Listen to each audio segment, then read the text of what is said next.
Good day. Welcome to lesson 4.2. We are continuing our learning about the arbuscular mycorrhizal fungi today, and we'll be looking at specifically how these guys transfer nutrients between themselves and plants. We'll look at the mycelium networks, and these are what you can see on the left in the image, which is this prolific expansion of fungal cells, and this is what we call the mycelium. We'll look at the colonization methods that arbuscular mycorrhizal fungi employ in order to become partners with their plants, and how these fungi actually disperse. How are they moving through the ecosystem? What allows them to proliferate further, given that they are very strictly symbiotic with plants? So without further ado, let's go into lesson 4.2. So the main function of the arbuscular mycorrhizal fungi and plant symbiosis is nutrient exchange. In this beautiful image here, you can see this is a plant cell and this is an arbuscule. So these are just hyphae basically that I've created, minute little hyphae in looking like a tiny little tree arbuscule. That's what that means. And basically they have penetrated into the cell and are in this space between the cell membrane and the cell wall. So they basically don't really penetrate into the cytoplasm of the cell, but have their own little space to be in. So in this nutrient exchange, they bring in minerals into the plant cell, and these minerals travel to the tips of these tiny hyphae and are exchanged directly with the plant, which then is absorbed through the cell membrane. And then in return, they receive carbon compounds at the same site from the plant, which enter these hyphae, these tiny hyphae, and are then transported into the rest of the network outside of the plant, and therefore feed the growing hyphal tips that are getting those nutrients for the plant. When this relationship is present, there is greater transpiration and photosynthesis in the plant, and nutrients are able to be taken up from inaccessible spaces that the plant would normally not be able to access. So this is why these fungi are so important, and the thin hyphae then can actually gain nutrients for the plant because they're so much thinner than the root. Because phosphate is insoluble, and around the root there is a thing called root depletion zone where phosphate is depleted continually and the plant cannot access any more phosphate around the root zone. But these hyphae can actually access the smallest aggregates possible and penetrate those and gain nutrients from those, and of course also gain minerals themselves from just the soil component as well. And this is all kinds of minerals, including nitrogen. Because they've hydrolyzed phosphate via the phosphatase enzyme, they actually can make the phosphate available to plants. They can also gain minerals from bacteria and other fungi through these feeder hyphae and create long chain polyphosphates to then transfer that to the intraradical exchange sites. So the intraradical mycelium, which is inside the plant root, can have these long chain polyphosphate delivered to it and therefore take it all the way to the plant cell via the arbuscule.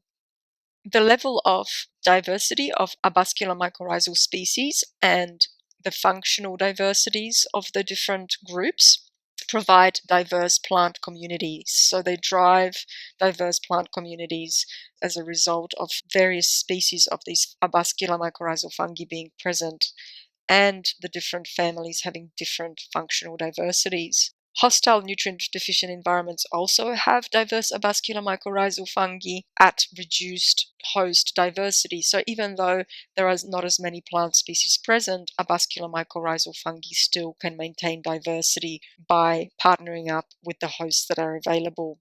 There's greater arbuscular mycorrhizal fungal colonization at reduced phosphate application in monoculture systems versus where more phosphate is used, but there are multi-species host plants. So basically what this means is that when we apply phosphorus, the fungi become redundant. They actually leave the plant symbiotic relationship. The relationship with the plant is actually made redundant with phosphate application. So when we apply fertilizers, we actually destroy this relationship between the fungi and their host plants. So if there's phosphorus applied, but we have multi-species cover crops growing, for example, that still has a huge impact on the Arbuscular mycorrhizal fungi present. So what we want to have is no phosphate and other fertilizer application, and just have the mycorrhizal fungi actually provide the nutrients for the plant, because that's how the symbiosis is designed to function. So just look at how intimate this is and make sure that we understand this relationship of mycorrhizal plant nutrient exchange. The plant provides the carbon exudates, so photosynthetic sugars, and also amino acids and other components of that exudate. And the fungal cell receives that and in exchange provides phosphorus and nitrogen to the plant cells. And not just phosphorus and nitrogen, but also several mineral elements. All of the essential minerals that the plant needs are supplied by the mycorrhizal fungi to the plant.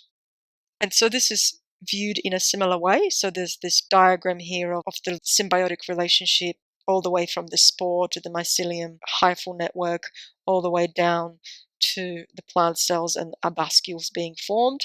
And just to show that the nutrient direction flows from fungi, and that's minerals and water being delivered, and carbohydrates being provided by the plant to the fungi, and that is distributed to the outside of the root, to the rhizosphere. 20% of carbon exudates are actually provided to the arbuscular mycorrhizal growth, and then that is shared by the extra-radical mycelium to the mycorrhizosphere, or the zone where these hyphae proliferate in the soil outside of the root cells. Up to 900 kilograms of soil organic carbon per hectare per year can therefore be sequestered by having this carbon sink that the mycorrhizal fungi actually are. So carbon transfer occurs between plants through this network as well. So a shaded plant can be fed through these fungal networks, because the transfer of carbon can also happen through the mycelium into plant as well, and also from dead plant debris to live plants as well. So the fungi will actually mine organic matter and actually provide carbon to live plants. So it's a lovely way of plants to gain nutrients when they are unable to photosynthesize. And this might be the case where it's winter and the tree is deciduous, for example, or it's shaded by other larger plants in a forest. They have synergies with decomposers in that they link roots with nutrient sites. So decomposer fungi will actually do the decomposition of organic matter, and these arbuscular mycorrhizal hyphae can actually link into that, get the nutrients, and provide that to the plant. But also, they will go to one site where the decomposers are doing their work, and then link that site to another site where the decomposers are doing their work, and actually gain those nutrients for the plant. So there's a lot of transfer of carbon happening, and nutrients as well, by these arbuscular mycorrhizal fungi in the soil. They increase soil volume and surface area exploration for the plant, and they highly branched absorptive hyphae provide the best root nutrient access. So the specific hyphae that are designed for this absorptive capacity, and they will provide nutrient access to the roots. The nitrogen from the leaf litter is also accessed by these fungi, and this is specifically important when there's dry conditions. So there's this litter source of nitrogen where other nitrogen acquisition might be prevented through the drought, like for example, when nodules might not be as functional on legumes, and this nitrogen in the litter is still made available. And inorganic nitrogen is actually converted in the extra radical hyphae to amino acids, such as arginine, and that is then transported to the intraradical hyphae, providing nitrogen to the inside of the root. There are several micronutrients and trace elements of various kinds are also provided by arbuscular mycorrhizal fungi to their host plants. So as a result, they increase yield, nutrient accumulation, and reproductive success of plants. Another great attribute of arbuscular mycorrhizal fungi is this glomalin. And it is a sticky glycoprotein that they produce that actually helps them to move through soil, but it also protects them as it's a carbon layer around them, and it is produced in quite an abundance. And because it's a sticky glycoprotein, it actually helps to glue soil aggregates together. Up to 40% of organic carbon in undisturbed soils is contributed by this glomalin or glomalin-like glycoproteins. and over 5% of total soil carbon in the 10 top centimeters of soil is also known to come from the glomalin molecule, the glomalin glycoprotein. It binds minerals as well, and in so doing, it becomes stabilized and it becomes potentially a long term, up to 42-year carbon storage in the soil. So, scientists believe that this glomalin glycoprotein is actually one of the major ways we can use arbuscular mycorrhizal fungi in depositing carbon into soil and sequestering that carbon from the atmosphere. Arbuscular mycorrhizal fungi also form mycelial networks. This is because the extra radical mycelium is quite prolific. The more it can develop into an entangled mass, the better. And that allows viability of the fungi in hot, dry, and cold conditions, provided that the soil is actually undisturbed. So the network can proliferate in large amounts and be quite extensive, and that allows its survival when climatic conditions get difficult for the fungi to function. It must be remembered that because these fungi are completely dependent on the plant for their survival, unlike many other fungi and unlike the ectomycorrhizal fungi, whatever the inoculum of these fungi is, whether it's the spores or the mycelium, the potential of it decreases with time. So when a plant is not present, these mycorrhizal structures will actually die out. So they need a live plant for survival. They are obligate symbionts, so requiring to be fed by plant continuously, and the spores will survive for a little while, but they won't survive indefinitely. They're not a long-lived structure. And this is really quite unfortunate because a lot of people are putting them into powders and into liquid form and all kinds of preparations that they sell. And when I look at those under the microscope, there is no propagules, there is no hyphae, there is no spores present. So you can't really bottle these organisms, and the only way for them to be present around plants and support plants is to have live plants actually living in the soil.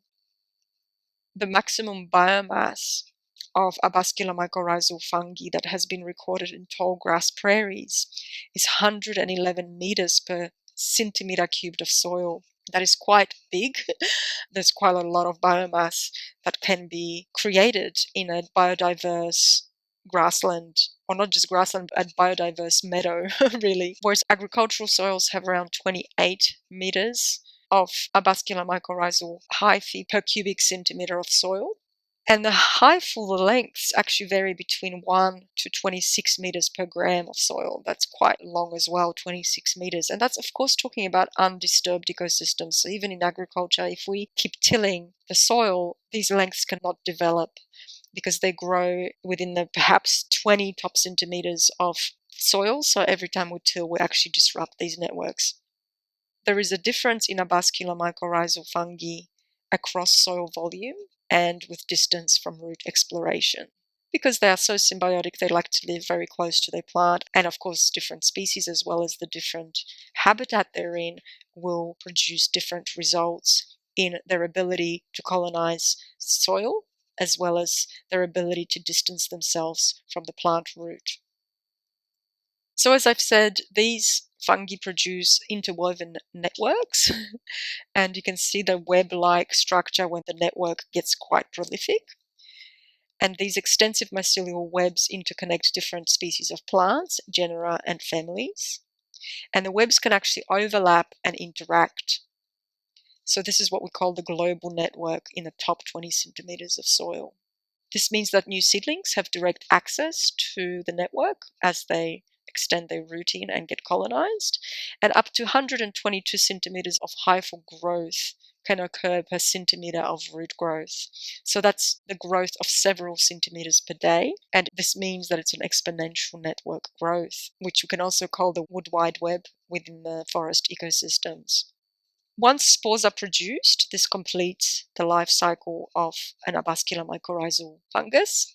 So basically, the mycelium, once it produces its spores, that spore is left for new plant growth, perhaps after winter, when new seeds germinate, they can actually be colonized once again from the spore.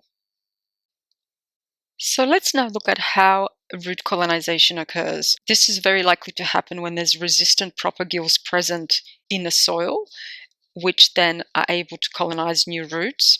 Spores are such resistant propagules, and also vesicles, but also live root fragments that contain hyphae are a very good way for new roots to be colonized. And also the soil hyphae that move through. And soil hyphae might not be resistant propagules, but they are surely a way of how colonization occurs. And all of these propagules exist in the topsoil, primarily in the top 20 centimeters, but can actually occur to the depth of 4 meters as well. Vesicles can serve as temporary nutrient storage and can also serve as propagules. They are quite functionally similar to spores, but they do not survive in old roots. Roots are quite limited in their receptivity time to be colonized by active arbuscular mycorrhizal fungi. So efficient colonization is required for this symbiosis to occur. So there must be a good match and good conditions for both the root and the arbuscular mycorrhizal fungal partner to be able to communicate and form this symbiosis quite efficiently in order for successful and prolific colonization to occur to feed the plant. Spore numbers are actually unrelated to arbuscular mycorrhizal formation because some arbuscular mycorrhizal fungi actually do not produce recognizable spores. So really the best way for root colonization to occur is to have live roots that are growing and their mycelium proliferating through soil, making contact with other plants that need to be colonized, the newcomers. Spores can also be quiescent or dormant and even parasitized by organisms that consume them. The pre-existing hyphal network is the main form of inoculum and is the surest way for colonization to occur. Old and dead root fragments and also soil organic matter might contain some propagules that just might be awakened by a plant for colonization to occur. But the chances drop all the way from the best way through pre-existing hyphal network and plants basically just hooking up with that network as they emerge or as those seeds drop, and then the spore and other colonizing material have lesser chance of actually being able to colonize the plant. So in this gorgeous diagram here on the right, we have a spore that germinates. And we've seen this before, but I just love explaining this, and I think it's quite essential to understand that even though we're always talking about this way of colonization through the spore, it is a process that requires lots of serendipity, requires lots of factors in order for it to occur.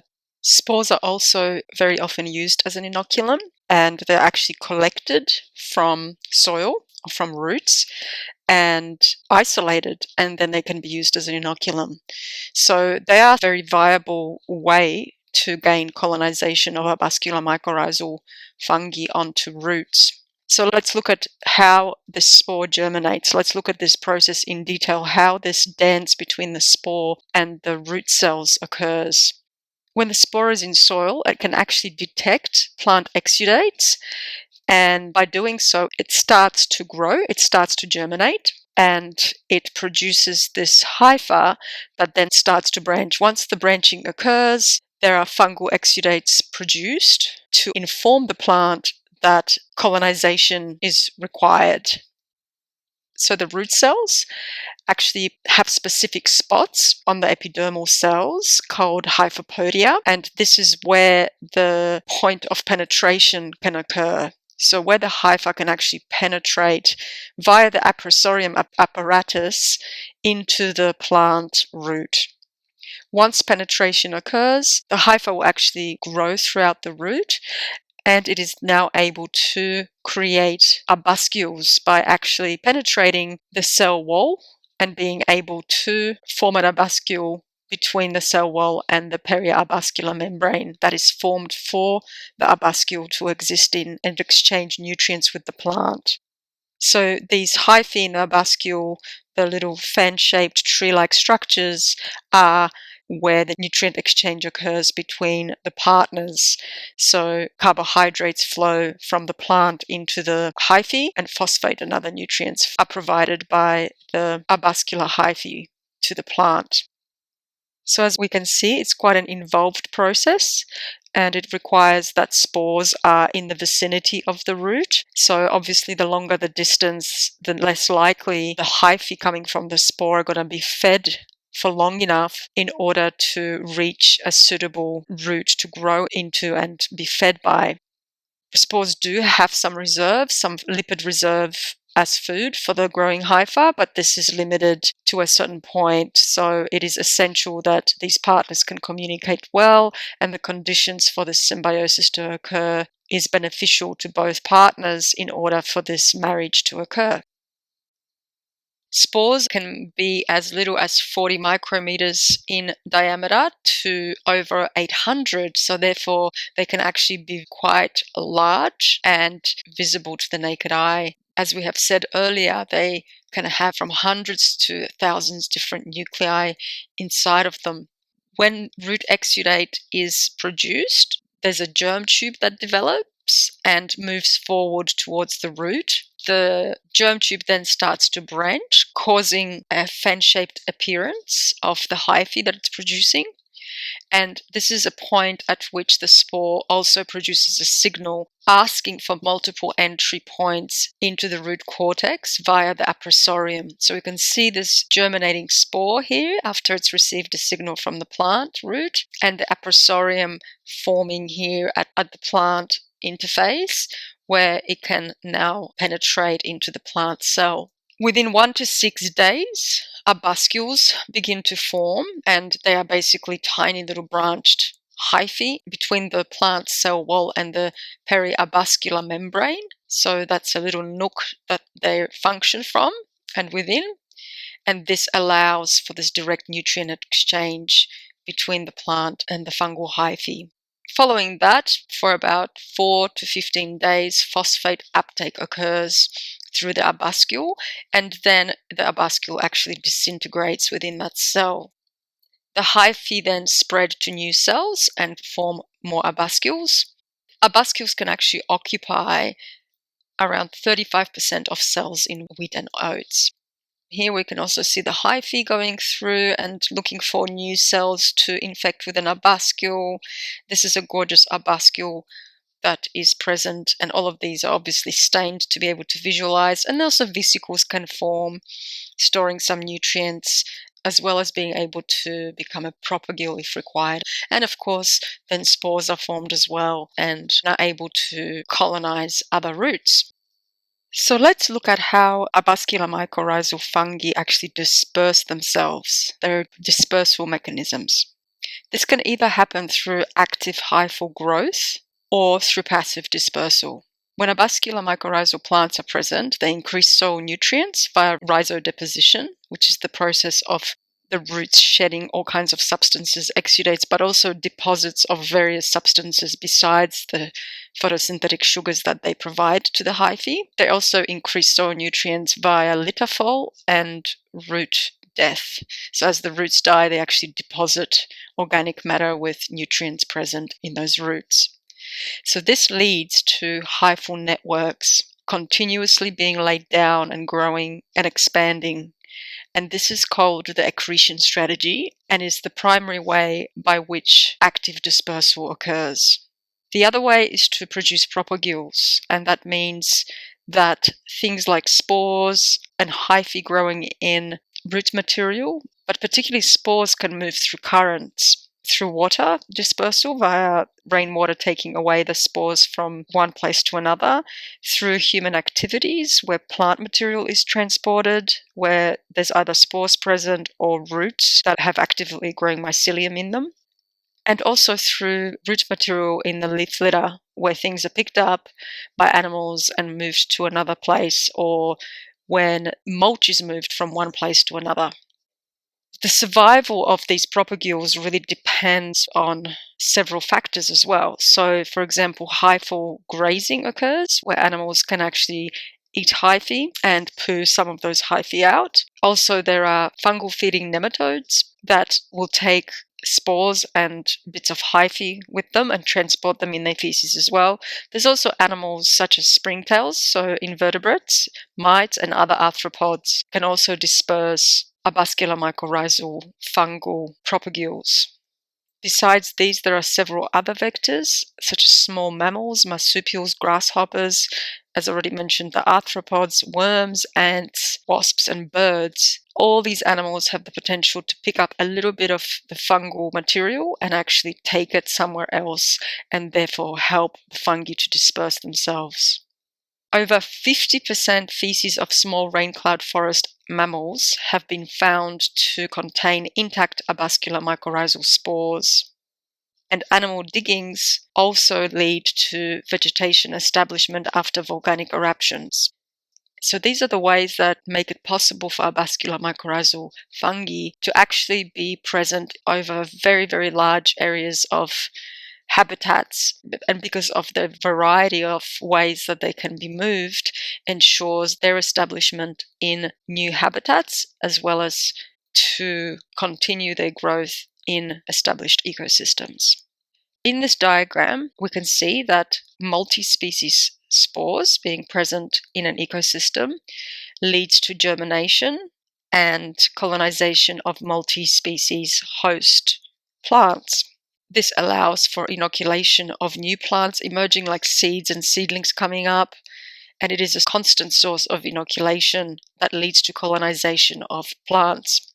The root fragment propagules continue to colonize multi-species hosts of different species of plants, and by plants being colonized, they always allow for re-emergence of mycorrhizal propagules into the rhizoplane or rhizosphere. This continuation of the cycle leads to the development of ever-growing mycelial webs, and these mycelial webs are always sporulating, allowing these multi-species spores to germinate and infect multi-species hosts. So it is a great representation of how this cycle of arbuscular mycorrhizal plant relationship works. So this symbiosis grows on itself through this accretion strategy with increased plant diversity, but also with increased propagule formation and growth of the mycelial webs, one on top of the other, and interconnectedness that just keeps increasing and keeps increasing, providing a never-ending source of inoculum as long as there's live plants providing exudates to these fungi on their roots. So this is the end of lesson 4.2. And in our next lesson, lesson 4.3, we'll look at how arbuscular mycorrhizal fungi actually interact with the plant. So arbuscular mycorrhizal fungi and plant dynamics, the relationships that are possible through this symbiosis. And in particular, we'll look at arbuscular mycorrhizal fungi benefits to plants, the plant and arbuscular mycorrhizal fungi interdependence, and then lastly we'll look at how arbuscular mycorrhizal fungi interact with other microbes, how they're able to recruit and rely on the collaboration with bacteria and other fungi, and how that actually affects the plant and plant growth. Okay, I'll see you in lesson 4.3. Bye for now.